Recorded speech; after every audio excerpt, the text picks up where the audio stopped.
माझ्या आयुष्यातील सर्वात अपमानजनक क्षण सर्वांसमोर आणून माझ्या बेस्ट फ्रेंडने माझं रिलेशनशिप संपवण्याचा प्रयत्न केला. मी नेहमीच माझ्या वजनामुळे आणि कमी आत्मविश्वासामुळे खूप त्रासलेली होते. अनेक वर्षे मला असं वाटायचं की पुरुषांसाठी मी फक्त एक खेळणं किंवा एक जोक आहे. मग माझी भेट कायलशी झाली.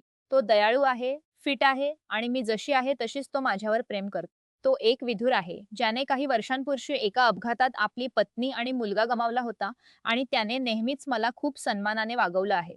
पण माझ्या बेस्ट फ्रेंडला बेथला तो अजिबात आवडत नव्हता. तो माझा वापर करतोय किंवा तो मला कंट्रोल करण्याचा प्रयत्न करतोय, असं पटवून देण्यासाठी तिने कित्येक महिने प्रयत्न केले.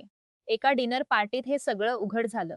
आम्ही पोर्चवर बसून निवांत गप्पा मारत होतो. तेवढ्यात बेथने अचानक विचारलं की कायलच्या मृत पत्नी आणि मुलाचा फोटो घरात असणं मी सहन कशी करू शकते. मी पूर्णपणे हादरले. मी तिला सांगितलं की ती खूप उद्धटपणे वागते आणि तिने आता इथून निघून जावं.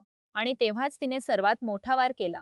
ती सर्वांसमोर ओरडून म्हणाली की मी कदाचित सगळं सहन केलं असेल, अगदी तसंच जसं माझ्या एक्सने मला डुकराचा मास्क घालून ओरडायला लावलं होतं जेव्हा तो माझ्यासोबत झोपला होता. तिथे एकदम भयानक शांतता पसरली.